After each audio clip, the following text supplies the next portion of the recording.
Sveicināti! Šodien esam aicinājuši NRA TV studijā Reformu partijas frakcijas vadītāju Vjačeslavu Dombrovski. Labrīt! Labrīt!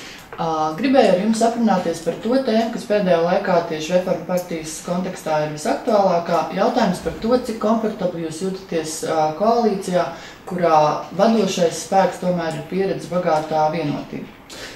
Ja mēs runājam par pieredzi, tad, protams, ka Reformu partija sastāv no cilvēkiem, kuriem 99% nav bijusi nekāda iepriekšējā politiska pieredze.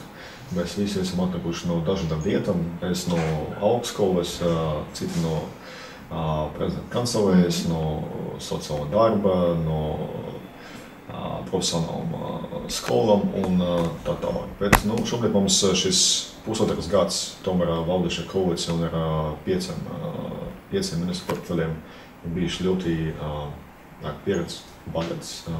Esam saņēmuši diezgan lielu audzināšanu un pieredzi. Un šobrīd es domāju, ka mēs tomēr jūtamies daudz, komfortablāk un vismaz daudz skaidrāk redzam šo bildi, kas nenotiek, kas notiek, kas nenotiek, kāpēc tas nenotiek un kāda ir mūsu tālākā stratēģija.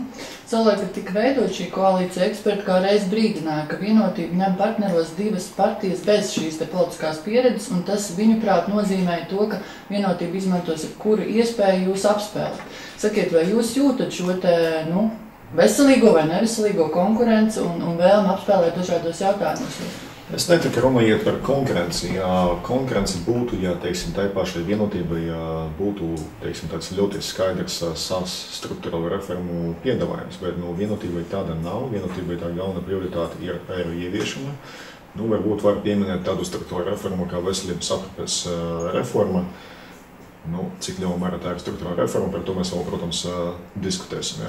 Bet, te mēs runājam arī par to, ka mēs tiešām diezgan ilgu laiku esam bijuši ļoti labticīgi, varbūt dažos brīžos pat naivi, uzskatot, ka kādas no mūsu virsnām reformām ir tomēr valsts attīstības intereses un ka koalīcijas partneri, tā skaita Vienotība, tam ir pauduši savu atbalstu gan valdības deklarācijā, gan arī iepriekš vēlēšanas, tad šis atbalsts arī būs.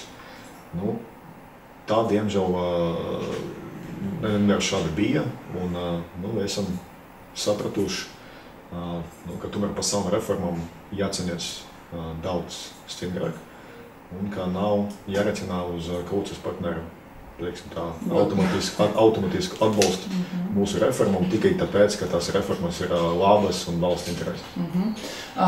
Daudzus varbūt arī nedaudz pārsteidz šīs reklāmas klips, kas šobrīd iet pirms pašvaldību vēlēšanām, kurās jūs tā arī godīgi pasakat, ka jums ir vajadzīgs nedaudz vairāk laika, tomēr liekot noprast, ka arī daudzas lietas, kuras jūs bijāt cerējuši veikt, nav izdevies veikt tādēļ, ka ir šķēršļi. Zadlera kungs, piemēram, saka, pavisam atklāt, ka tiek likti sprunguļi riteņos. Vai jūs varat minēt no savas saeimas pieredzes, kā tad tas notiek? Ir no valdības pieredzes. Vienkārši nediskutē vai, sola atbalstīt un neatbalsta. Tas pats pašvaldību deputātu jautājums. Es jums varbūt došu trīs piemērus par to, ka pirmais piemērs, kurš mūsu piedāvāts reformas ir bijušas veiksmīgas, ar panākumiem, otrais, kur tas tomēr prasa laiku, trešais, kur tomēr šī pretestība ir diezgan liela. Tas pirmais piemērs ir par to darba spēka nodokļa samazināšanu. Tad mēs solījām 9% punktus, no tiem 9% punktiem 5 mēs esam panākuši. Tad par vienu jau samazināts, un likumdošanā nostiprināts, ka nākamā 2 gadu laikā vēl par 4% šis samazinājums notiks. Otrais piemērs, ja mēs runājam par reformām ostu pārvaldībā, tad te mēs ejam uz priekšu. Šādu reformu jābalsta tomēr uz diezgan nopietnu izpēti. Mēs esam panākuši to, ka notiek Pasaules bankas apjomīgs pētījums, kurš noslēgsies pēc dažiem mēnešiem. Un tad uz tā pamata mēs sāksim diskusiju par reformām ostu jomā. Tad trešais piemērs, un patiesībā to trešo piemēru, tas gan trešais, ceturtais un piektais un tā tālāk, par to, kur ir šī pretestība. Piemēram, paņemsim ekonomikas ministrijas virzīto reformu paķeti par valsts uzņēmumu labāku pārvaldību. Ja? Te, piemēram, visi valsts kapitāla sabiedrības ieskaita katru gadu budžetu drusku virs 100 miljonu latu apmērā. Ja mēs varam panākt labāku pārvaldības modeli, ja, tad varbūt šis ieskatus naudas apjoms varētu būt nevis virs 100, bet varbūt virs 50 vai virs 200. Ja? No kā būtu acīm redzami ieguvumi gan iedzīvotājiem, un mēs varētu gan indeksēt pensijas un tā tālāk. Bet, diemžēl šī reforma tiek bremzta jaunakar, bet ministra kabineta gaiteņos. To sūta uz neskaitāmu. Šķiet, kādēļ, jo principā, kad jūs kā cilvēks, kas līdz tam ar politiku nebija saskāries, kā jums šķiet, tās ir intrigas, tā ir greizsirdība, tās ir ekonomiskās intereses, kas ir katrai partijai? Saprotiet, reformu īstenošana ir tāda lieta, par kuru nav iespējams uzrakstīt tādu līgumu ar koalīcijas partneru, kuru būtu iespējams iztenot tiešām pa punktiem, burtiski nozīmi. Ja? Tad mēs tam paušam, teiksim, ir noteikts modeļas. Koalīcijas partneri tam pauš atbalstu. Bet pēc tam sākās tāds process, kad visi to sīku detaļu tas viss sūtīts uz bezgalīgo saskaņošanu. Ja? Paņemsim vēl vienu piemēru par augstākās izglītības reformu. Diezgan skaidrs, ka mums vajag panākt, lai vismaz kādas 1, 2, 3 augstskolas būtu Eiropas līmenī, būtu reitingus. Ja? Ja mēs būtiski nepalielināsim finansējumu augstākai izglītībai, tas, protams, ka nozīmē, ka šis sektors kā tāds jākonsolidē. Skaidrs, ka tie resursi jānovirza tam studiju programmam, kuras ir potenciāli vislabākās izredzes, kļūst starptautiski konkurētspējīgi. Ja? Līdz ar to skaidrs, ka visi te nevarat būt ieguvēji. Būs arī noteikti zaudētāji.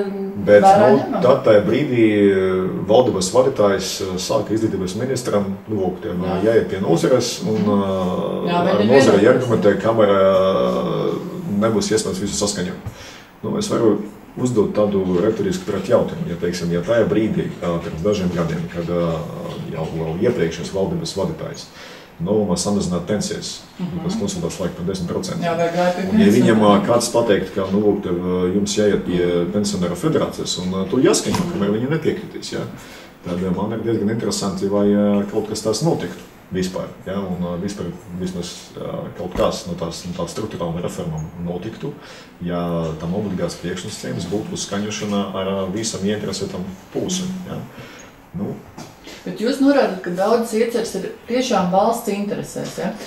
Paņemsim kaut vai to pašu demogrāfijas jautājumu. Nacionāla apvienība teica tā, vienotība jau nav konceptuāli iebildus, taču viņai ir greizsirdība par to, ka labu ideju paņem un kā savu virza un īsteno Nacionālā apvienība. Vai jūs jūtat, ka daļai jūsu reformu iespējams konceptuāli ir šī te atbalsts no koalīcijas, taču nav vēlēšanās šos laurus atdot jums? Man ir divas hipotēzes par to, kas notiek. Tā pirmā, varbūt tā galvenā hipotēze, kāpēc kas notiek, ir tas, ka vienotības tomēr virs mērķis ir eiro ieviešana, un izņemot eiro ieviešanu, vienotībai kaut kā grūti saskatīt kaut kādas citas prioritātes. Un tā, ka visas struktūrāls reformas, vai no augstāka izglītība, vai no attiecību uz valsts uzņēmumu pārvaldību, vienmēr un neizbēgami sastopās ar noteiktu pretestību, tad premjeras vēlē šo pretestību samazināt, sūtot visu uz šo bezgalīgu saskaņošanu un ielikot visu tā saucamai garai. Ja? Un tas, protams, kā arī premjeram un koalīcija jāsaprot, ka tomēr eiro ieviešana kā tāds ir solis pareizajā virzienā. Bet tas galvenā auglība būs tikai tādā gadījumā, ja Eirozonai izdosies kļūst par spēcīgu federāciju. Un tas ir vairāku gadu jautājums. Un diez vai mēs, vismaz valdoša koalīcija kā tāda vēlas, vai 14 gada 1. janvārī cilvēki pamostos un saprastu, ka viņiem kabatas ir cita valūta, bet viņu reāli ienākumi no tā nav kļuvuši lielāki. Un tas, ka viņi redzes, ir vai labākajā gadījumā, ka nekas būtiski nav mainījies, vai viņi redzes, ka tomēr kāds noteikts cenu pieaugums ir noticis, visu tos apaļošanas efekti, vienreiz izmaksu dēļ, un arī parastas inflācijas dēļ, kura notiktu tā un tā. Tāpēc es ceru, ka tomēr koalīcijas partneri arī sapratīs, ka tikai ar 1 eiro mēs nepanāksim mūsu valsts attīstību, mēs nepanāksim darba vietas cilvēkiem, mēs nepanāksim lielāku atalgojumu, mēs nepanāksim lielākas pensijas. Tā otrā hipotēze, nu, protams, kā jūs tik pieminējuši, ka, nu, kaut kāda varbūt sapratāmā konkurentu vēlme nepieļaut panakumu ar saviem konkurentiem. Bet, tīpaši pirms vēlēšanām. Tīpaši pirms vēlēšanām. Bet, nu, kā es jau teicu, šī vēlme, tomēr, manuprāt, šāda rīcība ir tuvredzīga, ja, jo, nu, tomēr, es domāju, ka katram koalīcijam partnerim jābūt interesētam, lai koalīcija kā tāda iegūt maksimālus pienākumus, ja, jo tomēr, mūsu visu reputācija ir atkarīga no tā, ko paveiks un ko nepaveiks šīs koalīcijas valdība. Un ja vienīgais, ja, ko šīs koalīcijas valdība panāks, būs eiro ieviešana, to 3 gadu garumu, nu, tad tomēr būs ļoti žēl.